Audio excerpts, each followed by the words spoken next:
The information shared on the Go Beyond Therapy podcast is provided for informational purposes only and should not be considered a substitute for professional advice, therapy, or medical care. While we aim to share helpful strategies and insights, it's important to remember that every child and family is unique. While we encourage listeners to consult with qualified professionals who can provide personal guidance based on their specific circumstances, any strategies or approaches discussed are general suggestions and may not be suitable for everyone. We disclaim any liability for reliance on the information shared in this podcast and remind listeners to use their own judgment when applying any ideas or strategies mentioned. Welcome to the Go Beyond Therapy podcast, where we dive into the heart of supporting children with diverse needs. I'm Samantha Taylor, a pediatric occupational therapist passionate about helping children and families thrive.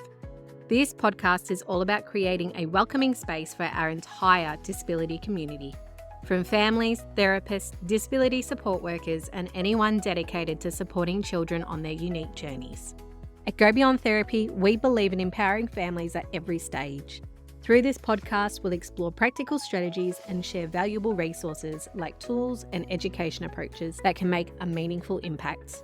We'll connect with other professionals, parents, and advocates who are all working towards building a more inclusive and supportive community for our kids. Whether you're navigating everyday challenges, looking for new approaches, or just need a reminder that you're not alone, you're in the right place. Hello, and welcome to another episode of the Go Beyond Therapy podcast. Today, we are looking at a strategy that we can use in regulation and in meltdowns, but specifically what a parent or a caregiver can do to help support the child who's having the meltdown. It's really simple, but one of the most incredibly powerful tools I've ever used with the kids I work with. It's a question that can shift a chaotic moment into a really connected moment. This question or the strategy gives the child a sense of safety and control, and it's a question that might help you just stay calm when everything is overflowing and feels out of control. The question today is, how can I help you right now? Let's unpack it a little bit and see how it works and what to expect when you start using it. So picture this, it's 8 o'clock in the morning, everyone's trying to get ready for their day. The kids are attempting to get ready for school. You're trying to help them get out the door and everything is just chaotic. Everyone's running late. One child refuses to get dressed because they don't like the itchy clothing of their school uniform. Another child is having a meltdown over toast because the crusts weren't cut off properly. School bags aren't packed and your own stress is simmering away almost at boiling point. You're standing in the middle of it all going, why is this happening again? I've tried the visual schedules, the to-do list, setting in the alarm earlier. Why can't they just get ready for school? And in that moment, instead of reacting, we can stop and we can pause and we can ask, how can I help you right now? This question does something powerful. It changes the tone of the meltdown and the tone of what's going on from this sort of frustration to curiosity.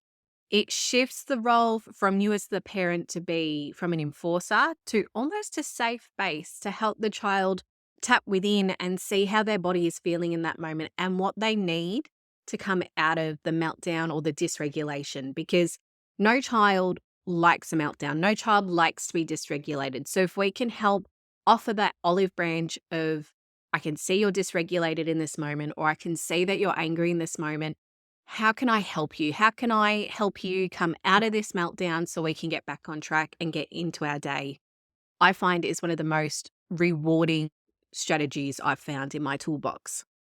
Your little one may not have the words to answer this question because they're either too young or they're nonverbal, but either way, it's still a good way to, even for yourself, stop and think, how can I help this child in this moment? Rather than being reactive and yelling or saying lots of no words, don't do that, don't do this. It shifts that attention from being a reactive to a proactive approach. You can always shift from a broader sentence of how can I help you in this moment to narrowing it down to being like a multiple choice question. Do you need a cuddle? Do you need some space? Would you like some help with your shoes? Can I sit next to you? Whatever it might be, you can then narrow down the choice. So if the child is feeling a bit overwhelmed by the idea of having a voice and what to do in that moment, you can narrow it down. So for me, when I have a little one who's having a meltdown, I usually try and help preempt them to identify the emotion that they're feeling, just to try and reinforce that emotional vocabulary that we're working on too. And go, oh, look, little Johnny, I can see that you're really angry. Your fists are clenched, you're sweating, or you're using a loud voice. You can help name the symptoms as such of the emotion that they're feeling. Keep in mind that you may want to look at shifting from just using the word angry to maybe using frustrated or overwhelmed. Use the repertoire of language that we have to help encourage kids using that type of language as well. Because the strategies from there you'll use are very different if you're angry versus frustrated versus overwhelmed versus embarrassed, whatever it might be. But the way you go about managing that emotion will be different depending on the emotion. For our tweens and teens and our older kids who are able to advocate for themselves in what they're needing in that moment, you want to make sure that you pitch the question in the right way. So you may use the exact words of, how can I help you right now? What do you need from me? Do you want some help or would you prefer space? Sometimes I find if you give permission for kids to need space, they will latch it up completely because they have this idea that they're not allowed to have space. They're not allowed to have quiet. They're not allowed to have a bit of a moment to themselves. And us as parents and as adults, we know when we need a space. We'll go to the bathroom. We'll make that cup of tea. We'll remove ourselves from a situation if it's safe to do so. But we innately have that permission to do what we need to do. Where for kids, because they've always got a caregiver, they've always got an adult, they almost feel like they need permission to do the same thing. Now, with the kids I work with, they know my boundaries when they ask for space. They know in a room they need to be able to see me and I need to be able to see them.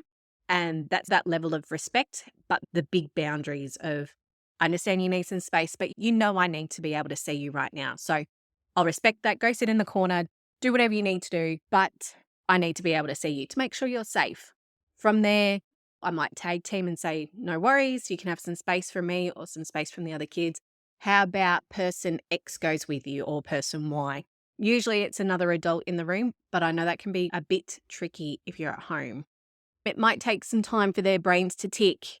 They may say, I just need you to stop talking because their auditory processing is just overwhelmed. I need you to tell my brother to leave me alone. I need to go outside. So you're giving them that moment and you're building that trust and giving them trust within themselves to actually feel how their body's feeling and know how to come out of that meltdown or the overwhelm or whatever might be going on. From here, you may get a response of, I don't know, which is very common for my little ones who haven't quite tapped into their own personal regulation and knowing their self or co-regulation strategies that they've got in place. And I usually come back with, well, I don't know either. I don't know how your body feels right now. So let's figure this out together. Let's chat about it. And sometimes I'll then start throwing ideas around and say things like, I can see that you look really hot and sweaty right now. How about we take your jumper off? How about we go get a drink of water? And I might just throw ideas around there. Sometimes they'll latch onto one and go, oh, yes, please take my jumper off, because their internal system, so their interoception in terms of how their body is processing those automatic responses like temperature, thirst, hunger, those sorts of things, may get dampened when they're in a meltdown or they're being overwhelmed. So me as a therapist, me as the adult, or for you as the parent, I know that regulating body temperature and having some water, sucking the water through their drink bottle or whatever it might be, is a very calming response because it's a sucking motion. I might suggest, if we're doing a home session, having a jump on the trampoline, because I know the proprioception and the vestibular input that a trampoline can provide will actually really help regulate this child.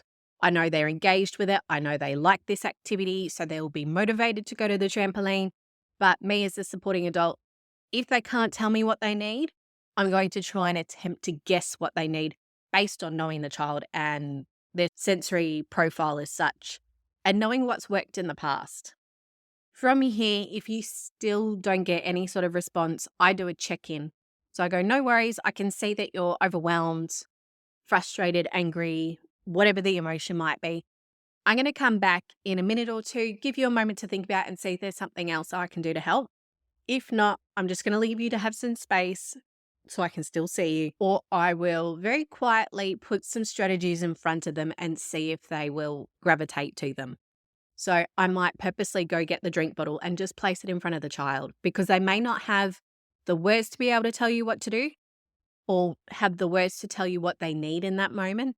But when there's something presented to them in their environment, they may gravitate to that as well, which is something I found. So I might get the drink bottle, I might get the fidgets, I might get a blanket, I might get a pillow, I might get the weighted toy, whatever it might be, whatever has worked in the past. And even if it hasn't worked in the past or it's something new within their repertoire of strategies presented to them, you might be surprised with what they're willing to trial in those moments. Obviously, it depends on what the meltdown is and what the trigger is, but having some fidgets, a drink of water, their lunchbox, and something to cuddle into if it's a blanket or a pillow or a bean bag, they will usually gravitate to one of them and hopefully start to regulate themselves to come out of the overwhelm or the frustration or whatever's going on. So the use of this question is more than just words. It is an opportunity to interrupt the stress response, both for yourself and for the child that you're working with. It models co-regulation rather than self-regulation. Co-regulation offers the opportunity to regulate with another person to help use their emotional maturity and their strategies within that moment to help regulate together. This might be breathing, calm tone of voice, but also it helps with that level of connection between yourself and the child. It supports emotional literacy, body awareness, and safety. It helps children look within to see how their body is feeling rather than looking outward and seeing what's around them to prompt how they're feeling in that moment. It reduces that power struggle and it actually invites collaboration and it invites the child's curiosity to see how they're feeling in that moment and what might be triggering them and how they can reduce that stress response. It also helps you regulate yourself as well. In saying this question actually helps you slow down and stop and breathe and connect rather than reacting. And that's a win really for everyone involved. So, moving forward, when things get messy, whether it's a meltdown, refusal, moment of shutdown, pause, take a breath, and ask the question, how can I help you in this moment? Or how can I help you right now? It may not solve the problem instantly, but it opens that door to connection. And connection is where regulation begins. This work that you'll be doing, it's powerful and you don't have to do it perfectly to make a difference. And if it doesn't go well, that's fine. Try again next time.